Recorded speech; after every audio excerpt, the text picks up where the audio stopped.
അപ്പോ ഞാൻ ആ പള്ളിയിലേക്ക് ചെന്നു. ആ മരുഭൂമി ആ ദ്വീപിലെത്തിപ്പെട്ടു. ആ ദ്വീപിലെ അവിടെ ഒരു പള്ളി കണ്ടു. ഞാൻ അവിടെ ചെന്ന് നോക്കുമ്പോൾ അവിടെ കുറെ ആളുകളൊക്കെ നിസ്കരിക്കുന്നുണ്ട്. മാഷാ അല്ലാഹ്. അങ്ങനെ അവരിങ്ങനെ പള്ളിയിലിരിക്കുമ്പോ ഞാനിങ്ങനെ ഖുർആൻ ഇങ്ങനെ ഓതിക്കൊണ്ടിരിക്കുമ്പോ അവര് ചോദിച്ചു, നിങ്ങൾ എവിടുന്നാ? ഞാൻ പറഞ്ഞു, ഞാൻ ഹജ്ജ് കഴിഞ്ഞ് വരികയാണ്. പക്ഷേ ഇവിടെ അറിയാതെ എത്തിപ്പെട്ടത്, എന്റെ നാട് ഇതല്ല. ഞാൻ അങ്ങ് എത്യോപ്യ വഴി കടന്നു പോകേണ്ട ആളാണ്. പക്ഷെ ഞാൻ ഇവിടെ എത്തിപ്പെട്ടതാണ്. അവര് പറഞ്ഞു, ഞങ്ങൾക്ക് ഖുർആൻ പഠിപ്പിച്ചു തരൂ. അപ്പോ പള്ളിയിലേക്ക് ചെന്നു. അവിടെ ആളുകൾ ഞാൻ ഖുർആൻ ഓതുന്ന കണ്ടപ്പോൾ ആളുകൾ എന്നോട് പറഞ്ഞു, ഞങ്ങൾക്ക് നിങ്ങൾ ഖുർആൻ പഠിപ്പിച്ചു തരോ? ഞാൻ പറഞ്ഞു, പഠിപ്പിച്ചു തരാം. അങ്ങനെ ഞാൻ ആ ദ്വീപുകാർക്ക് ഖുർആൻ പഠിപ്പിക്കുകയാണ്. പഠിപ്പിച്ചു. ഒരുപാട് ആളുകൾ പഠിച്ചു. അവരൊക്കെ എനിക്ക് പൈസ തന്നു. അങ്ങനെ എൻ്റെ അടുത്ത് ഒരുപാട് പൈസ ഉണ്ടായി. പിന്നെ അവര് പറഞ്ഞു, ഞങ്ങൾക്ക് നിങ്ങൾ ഇമാമ നിൽക്കോ? പറഞ്ഞു, നിൽക്കാനോ കുഴപ്പമൊന്നുമില്ലല്ലോ.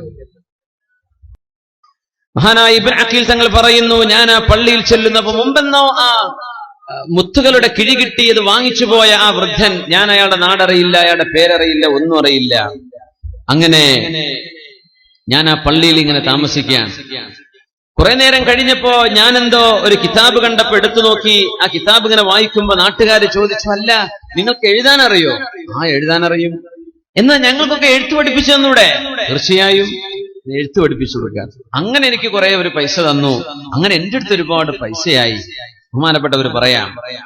അങ്ങനെ ഞാൻ അവിടെ വർഷങ്ങളോളം ജീവിച്ചപ്പോഴാണ് ഒരാള് വന്നിട്ട് എന്നോട് പറഞ്ഞത്, നാട്ടുകാരൊക്കെ പറഞ്ഞു, അല്ല നിങ്ങൾക്കൊരു കല്യാണം കഴിക്കണ്ടേ? നാട്ടിലെ ഖത്തീബ് ഉസ്താദിനൊക്കെ മഹല്ലിൽ നിന്ന് കല്യാണം കഴിച്ചു വിടുമല്ലോ. അപ്പൊ മഹല്ലുകാര് ചോദിക്കുകയാണ്, കല്യാണം കഴിക്കണ്ടേ? പറഞ്ഞു, ഇല്ല. പിന്നെ ആവാം, അത് പറ്റില്ല, ഞങ്ങളെ നാട്ടിൽ നിന്ന് തന്നെ കല്യാണം കഴിക്കണം. ഒരു യതീമച്ചായൊരു മോളുണ്ട്, ചെറുപ്പക്കാരിയായൊരു പെൺകുട്ടിയുണ്ട്. അവളുടെ വാപ്പ മരിച്ചു പോയിരിക്കുന്നു. അവരുടെ പ്രിയപ്പെട്ട ഉമ്മയുണ്ട്. അവൾക്ക് ഒരൽപ്പം സമ്പത്ത് അവര് ബാക്കി വെച്ചു പോയിട്ടുണ്ട്.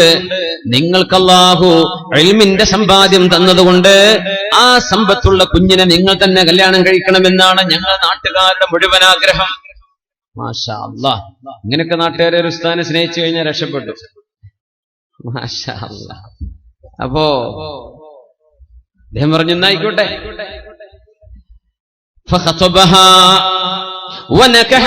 അവരെ കല്യാണം കഴിച്ചു. നിക്കാഹ് കഴിഞ്ഞു, കല്യാണം കഴിഞ്ഞു. പുതുനാരിയായി അവർ അണിയിച്ചൊരുക്കി ഇവരുടെ മുമ്പിലേക്ക് കൊണ്ടുവന്നിരിക്കുകയാണ്. നോക്കുമ്പോ കഴുത്തിലെ ഒരു മനോഹരമായ മുത്തുമാലയുണ്ട്.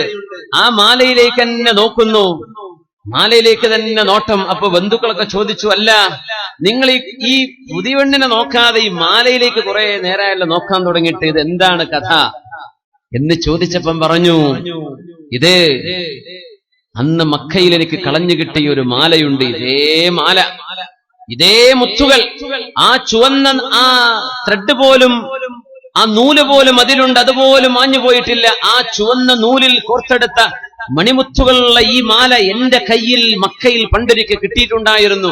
എനിക്കതിങ്ങനെ ഓർമ്മ വന്നതാണ്. അപ്പൊ എല്ലാവരും അല്ലാഹു അക്ബർ തക്ബീർ ചൊല്ലാണ്. എല്ലാരും തക്ബീർ ചൊല്ലി. എന്തേന്ന് ചോദിച്ചു. നിങ്ങൾക്കറിയണോ ഇബ്നു അഖീൽ, ഈ പെൺകുട്ടിയുടെ വാപ്പ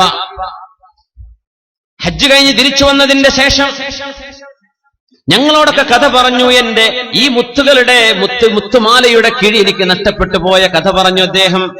എന്നിട്ട് അത് തിരിച്ചു കൊടുത്ത നല്ല മനുഷ്യനെ സംബന്ധിച്ച് പറഞ്ഞൊരു നല്ലൊരു ചെറുപ്പക്കാരൻ, ഞാൻ 500 ദിർഹം പകരം കൊടുത്തിട്ട് വേണ്ട എന്ന് പറഞ്ഞു. നഷ്ടപ്പെട്ടത് തിരിച്ചേൽപ്പിക്കൽ എന്റെ ബാധ്യതയാണ്, ബാധ്യതയ്ക്ക് എന്തിനാണ് പൈസ വാങ്ങേണ്ടതെന്ന് പറഞ്ഞ് എന്നോട് പൈസ വാങ്ങാതെ പോയ ഒരു നല്ല ചെറുപ്പക്കാരന്റെ കഥ ഞങ്ങളോട് ഈ കുട്ടിയുടെ വാപ്പ പറഞ്ഞു തന്നിട്ടുണ്ട്.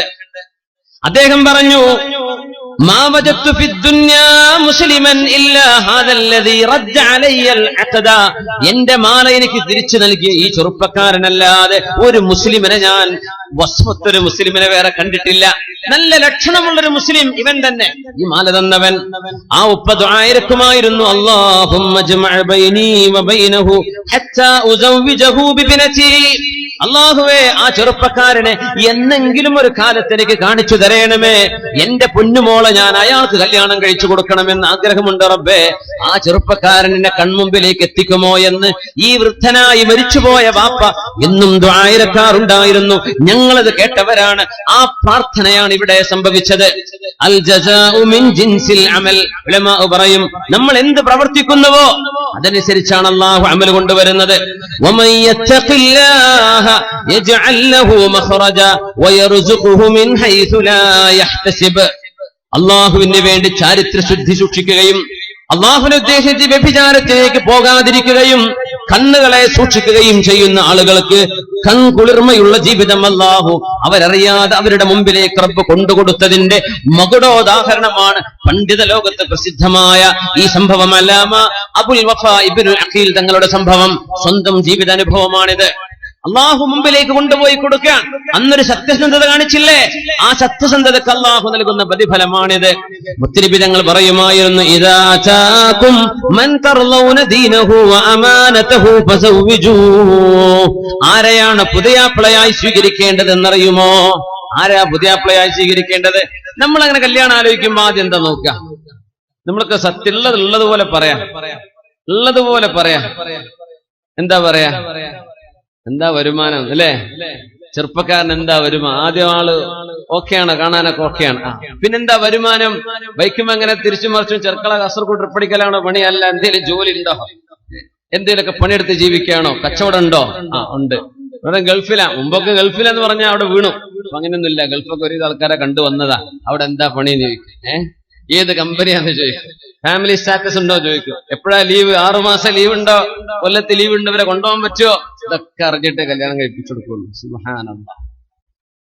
തെറ്റാണെന്ന് പറയല്ല, അതൊക്കെ നോക്കാം. ദീൻ കഴിഞ്ഞതിന്റെ ശേഷം, അമാനത്ത് വിശ്വസ്തത കഴിഞ്ഞതിന്റെ ശേഷം, ഇദാ അതാകും മൻ തർളൗന ദീനഹു വഅമാനതഹു. മഹാനായ ഇബ്നു അഖീൽ എന്നവർ ആ മാല തിരിച്ചു കൊടുത്ത അമാനത്ത്, സത്യസന്ധത. ആ പുതിയാപ്പിളയെ ജീവിതത്തിൽ കണ്ടുമുട്ടുമോ എന്ന് പോലും വിചാരിക്കാത്ത ആ മനുഷ്യൻ റബ്ബിനോട് ദുആ ചെയ്യുകയാണ്, അല്ലാഹുമ്മ ജ്മഅ ബൈനി വബൈനഹു. റബ്ബേ, മക്കയിൽ ഞാൻ എന്റെ കയ്യിലെ എല്ലാ സമ്പാദ്യവും കൊണ്ടുപോയി നഷ്ടപ്പെട്ടപ്പോ എന്റെ കയ്യിലേക്ക് തിരിച്ചേൽപ്പിച്ച ആ ചെറുപ്പക്കാരനെ ഒന്ന് എത്തിച്ചു തരുമോ? അവനാണ് മുസ്ലിം, അവനാണ് മുസ്ലിം. മാ റഅയ്തു മുസ്ലിമൻ ഇല്ലല്ലദീ ആദ ഇലയ്യ അഖദി. എന്റെ മാല തിരിച്ചു തന്ന ഈ ചെറുപ്പക്കാരനല്ലാതെ മാ റഅയ്തു മുസ്ലിമാ, വേറെ ഒരു മുസ്ലിമിനെ ഞാൻ കണ്ടില്ല. എന്തെന്നറിയോ? മുസ്ലിമിന്റെ പ്രത്യേകത ഈ വിശ്വസ്തതയാണ്, അമാനത്താണ്. പൈസ ഏൽപ്പിച്ചാൽ അതിന്റെ ഹക്ക് പ്രകാരമേ അവൻ കൈകാര്യം ചെയ്യൂ.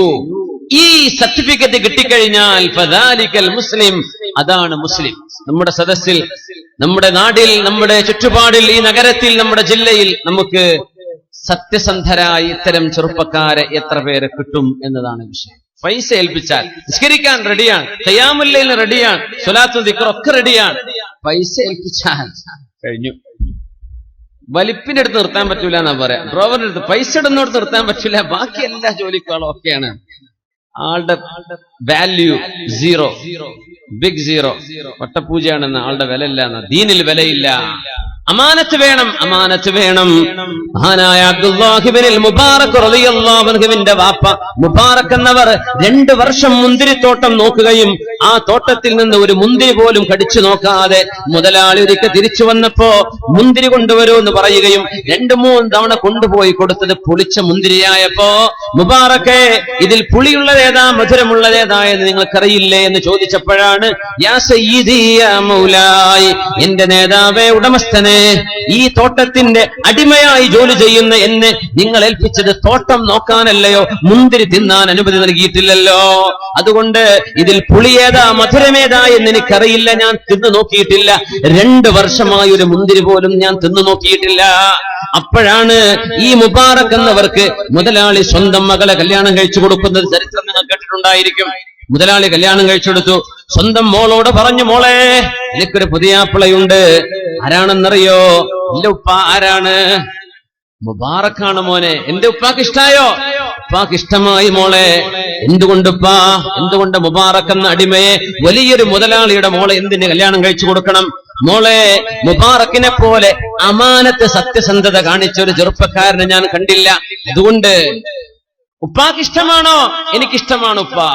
അങ്ങനെ കല്യാണം കഴിഞ്ഞ ആ ഭാര്യ ഭർത്താവിൽ നിന്നുണ്ടായ മോനാണ് ലോകം കണ്ട പ്രഗത്ഭനായ പണ്ഡിതൻ മഹാനായ അബ്ദുല്ലാഹി ഇബ്നുൽ മുബാറക് റളിയല്ലാഹു അൻഹു.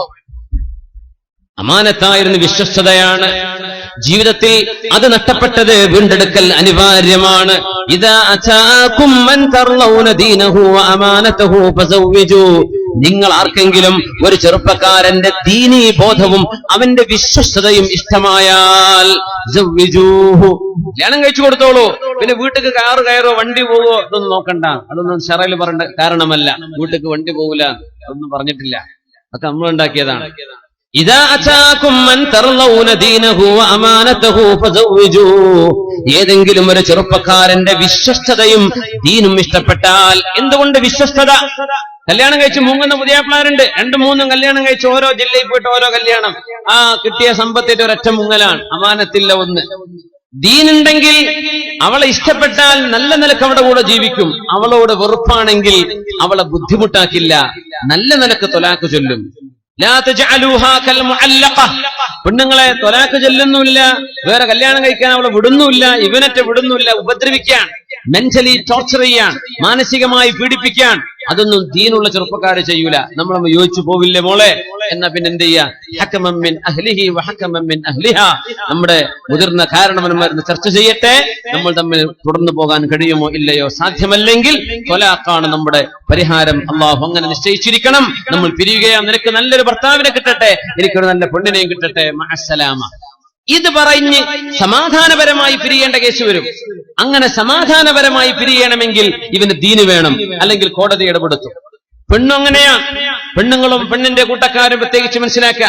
നമ്മളൊക്കെ കല്യാണം കഴിച്ചു പോകുമ്പോൾ നമ്മുടെ പെങ്ങന്മാരുടെ വിഷയം വരുമ്പോ കുടുംബ കോടതിയിലേക്ക് പീഡന കേസ്. ആര് പീഡിപ്പിച്ചു എന്നായി പറയുന്നത്? പച്ച സാധുവായ പുതിയാപ്പിളന്റെ ഉമ്മ, പച്ച സാധുവായ പുതിയാപ്പിളയുടെ പെങ്ങള്, വല്യമ്മ പീഡിപ്പിച്ചു, പുതിയാപ്പിള പീഡിപ്പിച്ചു. ഒന്നും ചെയ്തിട്ടില്ല. ഇവരോട് ഇങ്ങോട്ടൊന്നും ചോദിക്കണ്ടെന്ന് വിചാരിച്ച് അങ്ങോട്ട് തോക്കിലേക്ക് ആദ്യം വെടിവെക്കുക. നഷ്ടപരിഹാരം 10 ലക്ഷം.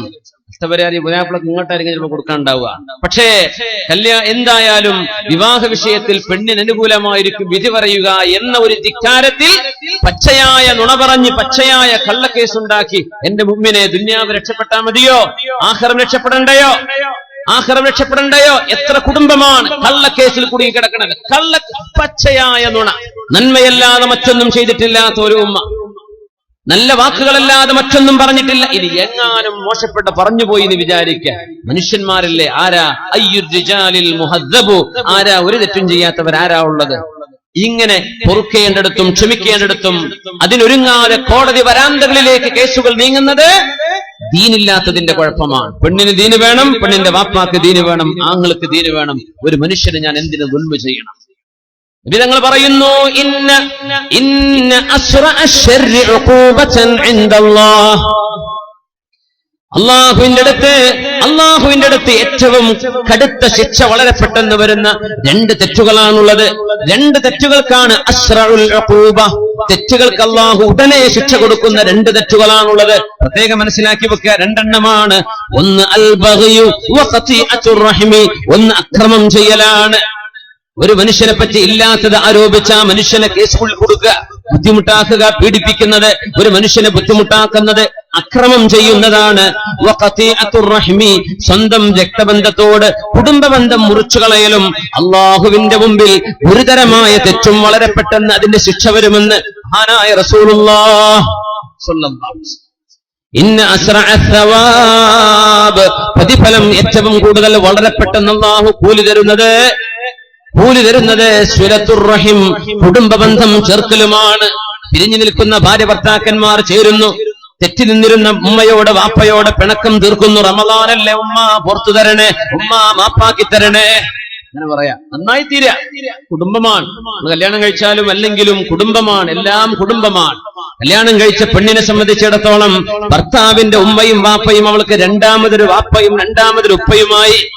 ഭർത്താവിനെ സംബന്ധിച്ചിടത്തോളം തന്റെ ഭാര്യയുടെ മാതാപിതാക്കൾ ഈ ഭർത്താവിനെ സംബന്ധിച്ചിടത്തോളം ആരാണ്?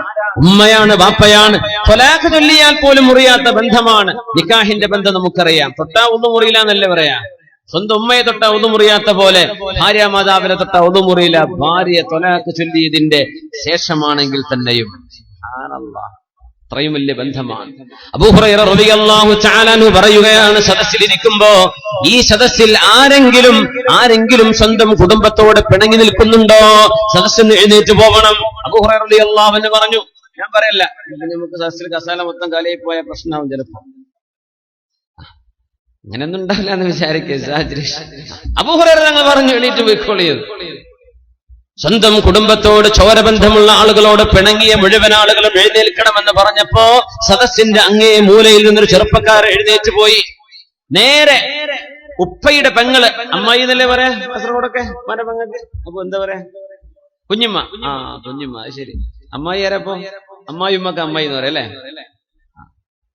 കുഞ്ഞുമ്മ. അപ്പൊ മൂത്തമ്മയാണെങ്കിലോ? മൂത്തമ്മ. ഉപ്പാന്റെ പെങ്ങള്. നിങ്ങൾ മലപ്പുറത്തൊക്കെ അമ്മായി എന്നാ പറയാ. നിങ്ങൾ പറയണ അമ്മായിക്ക് അമ്മായിമ്മ എന്നും പറയും, ഭാര്യയുടെ ഉമ്മാക്കേ.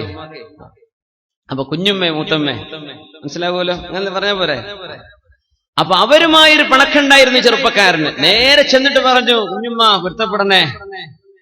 എന്തേ മോനെ ഇപ്പൊ നന്നായി? ഒന്നുമില്ല, അബൂ ഹുറൈറ തങ്ങളുടെ ക്ലാസ് അവിടെ നടക്കുന്നുണ്ട്, അവിടുന്ന് ഒരു വാക്ക് പറഞ്ഞു, പിണക്കുള്ളവരൊക്കെ എഴുന്നേറ്റ് പോയിക്കോ എന്ന് പറഞ്ഞു. സ്വന്തം ചോരബന്ധത്തോട് പിണങ്ങിയവരൊക്കെ എഴുന്നേറ്റ് പോയിക്കോ എന്ന് പറഞ്ഞു.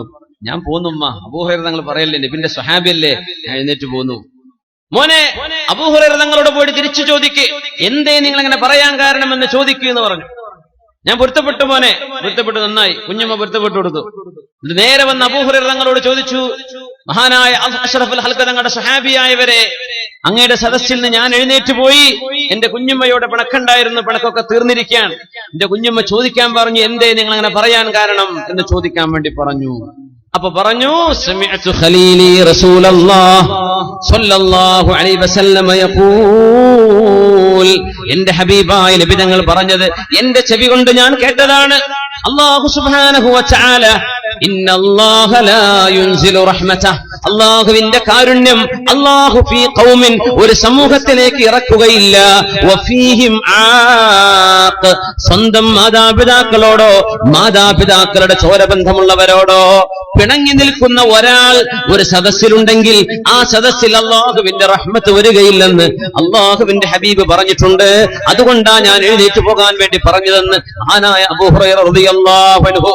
കല്യാണം കഴിച്ചതിൽ പിന്നെ പെങ്ങളോട്, ഉമ്മയോട്, കുടുംബത്തോട്, മാതാപിതാക്കളോട് പിണക്കമായി കഴിഞ്ഞവർ ഓർക്കുക. വിവാഹം നടക്കുന്ന 28 വയസ്സുവരെ 30 വയസ്സുവരെ പോറ്റി വളർത്തിയ സ്നേഹം തന്ന വൈകുന്നേര സമയത്ത് തളർന്നു വരുമ്പോഴോ, കളി കഴിഞ്ഞു വരുമ്പോഴോ, പാതിരാക്ക് കൂട്ടുകാട് കൂടെ കറങ്ങിത്തിരിഞ്ഞു വരുമ്പോഴോ നിങ്ങൾക്ക് വേണ്ടി വാതിൽ തുറന്നു തന്ന് വീട്ടിലുള്ള ഭക്ഷണം വെച്ച് തന്ന് നിങ്ങളെ സുബഹിക്ക് വിളിക്കാൻ വന്ന പ്രിയപ്പെട്ട ഉമ്മയെ കല്യാണം കഴിച്ചതിന്റെ ശേഷം എന്തുകൊണ്ട് കാണാൻ പറ്റാതെയായി? എന്തുകൊണ്ട് പിണക്കമായി? എന്തുകൊണ്ട് ഉമ്മ നിങ്ങൾക്ക് ശത്രുവായി? ആ വീട്ടിൽ നിന്ന് മാറിപ്പോവണമെന്നായി? വല്ലാത്ത അത്ഭുതമാണ്. മുൻകാലത്ത് നമ്മുടെ വീടുകളിൽ സൗകര്യമുണ്ടോ? ഇല്ല. ഒറ്റ റൂം, ഒരു ഹാള്, അല്ലെ ഉമ്മാക്ക് വാപ്പാക്ക് റൂം, പിന്നെ അടുക്കള, കഴിഞ്ഞു. കുട്ടികളെ ഓടിയിട്ട് ഒറ്റ ഓട്ടം, കഴിഞ്ഞോ, ആ റൂം കഴിഞ്ഞു, അത്രയേ ഉള്ളൂ. ആ വീടിനുള്ളിലാണ് പെങ്ങളും പെങ്ങളുടെ മക്കളും വാപ്പയും വാപ്പയുടെ അനുജനും അമ്മായും എല്ലാവരും ഒരുമിച്ച് എല്ലാവിധ പരിമിതികളും മറന്ന് സ്നേഹമെന്ന ഒരൊറ്റ പരിധിക്കുള്ളിൽ നിന്ന് അടുക്കളയിലും ബെഡ്റൂമിലും ഹാളിലും വരാന്തകളിലും ഒക്കെയായി സ്നേഹത്തോടുകൂടെ കഴിഞ്ഞിരുന്ന ഒരു വീട്, വീട്. അന്ന് വിരുന്നുകാരും വരും, നല്ല രസമായിരിക്കും അല്ലെ? വിരുന്നുകാരൊക്കെ വരുന്നു, അവിടെ പാർക്കാനൊന്നും വീട്ടിൽ സ്ഥലമില്ല, എന്നാലും ഉള്ള പായ വിരിച്ച് എന്തോ ഒരു സന്തോഷത്തിൽ ചക്കയും മാങ്ങയും ഒക്കെ എടുത്തു വെച്ച് കഴിച്ച്, ഉള്ള അരിയും വെച്ച് കഞ്ഞി കുടിച്ച്, ചമ്മന്തി വെച്ച് വളരെ മനോഹരമായി സ്നേഹത്തോടെ സ്കൂൾ പൂട്ടിയ 30 ദിവസം ആ വീട്ടിൽ വല്ലത് അവിടെ ഉണ്ടോ? ഒന്നുമില്ല. അങ്ങനത്തെ വീട്. എന്നിട്ട് അവിടെ കിടന്നുറങ്ങാൻ ആളുകൾ വന്നിരുന്നു, പാർക്കാൻ ആളുകൾ വന്നിരുന്നു. ഇന്ന് മണിമാളിക നമ്മൾ ഉണ്ടാക്കുന്നുണ്ട്, അതിൽ ഒരു റൂം ഗസ്റ്റ് റൂമാണ്, പക്ഷേ ഒരു ഗസ്റ്റും അവിടെ കിടന്നുറങ്ങുന്നില്ല. രാത്രി 2 മണിയായാലും പറയുന്നു, എനിക്ക് എന്റെ വീട്ടിലേക്ക് പോകണം. ആരും ആ റൂമിൽ ഉറങ്ങുന്നില്ല. വീടുകളിലേക്ക് പ്രിയപ്പെട്ട ഉമ്മ കടന്നു വരുന്നില്ല. എന്തേ? തുടച്ചു വൃത്തിയാക്കുന്ന മരുമോൾ അവൾക്ക് ഉമ്മ വരുമ്പോഴേക്കും വിഷമമാണ്. ഉമ്മയുടെ കയ്യിൽ നിന്ന് വല്ലതും താഴെ വീണാൽ, ഉമ്മ വല്ലതും വൃത്തികേടാക്കിയാൽ, യൂറോപ്യൻ ക്ലോസറ്റ് ഉമ്മക്ക് ഉപയോഗിക്കാൻ അറിയില്ലല്ലോ, ഉമ്മ വന്ന് ഫ്ലഷ് ചെയ്യാതെ പോയാൽ ഈ ഉമ്മ വന്നിട്ട് വീട്ടിൽ ദുർഗന്ധമാണെന്ന് പറയുന്ന സ്വന്തം മകന്റെ മോളുടെ വീട്ടിൽ എങ്ങനെയാ ഞാൻ നിൽക്കുന്നത്? ഉമ്മക്ക് അവിടെ വേണ്ട. ആ വീട്ടിൽ ഉപ്പ വരുന്നില്ല. എന്തേ? അവരൊക്കെ വരുമ്പോൾ ഇവൾ തുടച്ചു പോകുന്നത് കാണാം. ഉമ്മയും വാപ്പയും നടക്കുന്നതിന്റെ പിന്നാലെ, മഫ്ഫെടുത്ത് പിന്നാലെ അവൾ ഓടുകയാണ്. എന്തിന്? കാല് തട്ടി ചെളി വീഴുന്നുണ്ട് വിലപിടിപ്പുള്ള ഗ്രാനൈറ്റിൽ. എന്റെ പെങ്ങളെ, പ്രിയപ്പെട്ട സഹോദരി, ആ ഉപ്പയുടെ കാലിലെ ചെളിയാണ് മോളെ നിന്റെ മുഖത്ത് നിൽക്കുന്ന ശോഭയെക്കാളും പുണ്യമായത്. ആ ഉപ്പയുടെ പിറകിൽ ചെന്ന് നിങ്ങൾ വരുമ്പോൾ ഇവിടെ അഴിക്കാവുന്നുണ്ട് എന്ന ഒരു മെസ്സേജ് നീ അറിയാതെയോ അറിഞ്ഞോ അവർക്ക് കൈമാറിക്കൊണ്ടിരിക്കുന്നു. എങ്ങനെയാ വീട്ടിൽ അള്ളാഹുവിന്റെ മലക്കുകൾ വരുന്നത്? ഉമ്മ വാപ്പമാർ വെറുത്തു പോകുന്ന വീടുകളിൽ അള്ളാഹുവിന്റെ മലാക്കമാർ വരുമോ? അള്ളാഹുവിന്റെ മലക്കുകൾ വരുമോ? മഹാനായ അബൂ ഹുറൈറ തങ്ങൾ പറയുന്നു, മൻ കാന ആഖൻ ഫൽഖുറുജ്. അതുകൊണ്ടാണ് ഇൽമിന്റെ മജ്ലിസിൽ വെച്ച് പറഞ്ഞത് അബൂ ഹുറൈറ റളിയല്ലാഹു അൻഹു,